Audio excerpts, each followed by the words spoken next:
Here's a cheap lesson on the business plan. Problem with the business plan? Firstly, most people don't have one.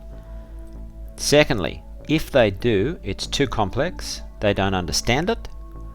That leads to the third problem. If it's too complex and you can't understand it, you won't use it. It won't be relevant to your business and it gets locked away in a drawer forever. A good business plan is when you can put up on a sheet of paper, keep referring to it when you need to, update it as necessary, and that's what we've created for you here.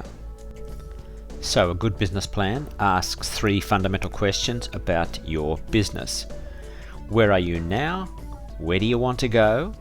And how do you plan to get there? So let's start with where you are now. What is the history of your business? Why do you exist? Can you remember back to the startup of the business or when you purchased it? Why did you do that? What are the values that you had in mind at the time? What purpose did you have? What did you want to solve? What problem did you want to fix?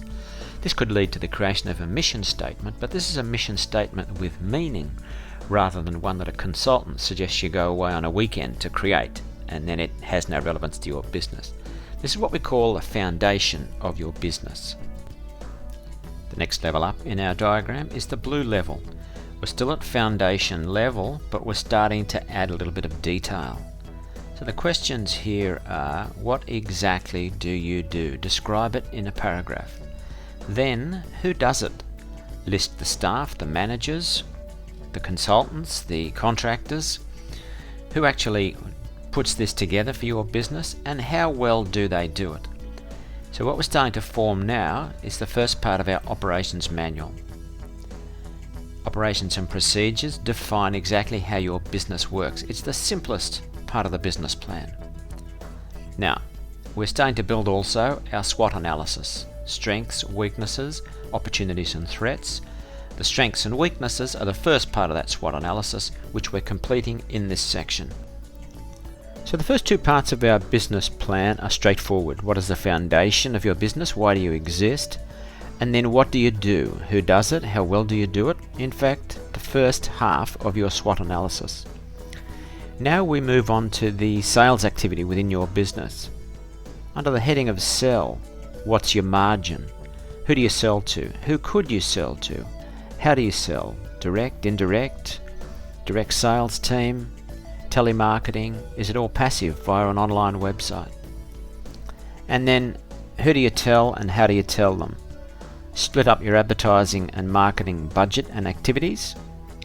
What is devoted to, in terms of time and money, your PR and branding campaigns, social media, Google or similar campaigns, networking. In other words, what are the opportunities also and threats of your business, the second half of your SWOT analysis.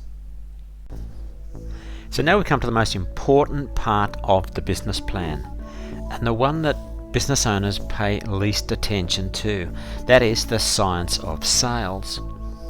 Now there's many ways to increase sales in a business, but 3 of the main ones that we know are get more customers, sell more to your current customers, or increase your prices. Now we come to this very important, this crucial part of the document, budgeting and planning around sales. The first question is, what level of activity do we need to lead us to get a certain level of customers? What amount of customers do we need to take us to a certain level of sales? And what level of sales do we need to get us to our target profit figure? So now we've developed a ratio, one ratio at least, which is the overall green diagram on the right hand side. What level of activity, bottom left, leads to a level of profit, top right. Now, of course, we're talking about the future, and the future can't be predicted with any sort of certainty. Why we're in a better position, however, than not having tried to predict it, is that we have a plan, we have a target in mind, and a way to get there. Finally, reporting and monitoring. There are certain things you need to know on a quarterly or maybe even monthly basis. What's your gross margin? What are your sales, the sales dollar amount per customer? What is your net profit? And what is your stock? You must make sure that those reports are in front of you as and when you need to view their contents.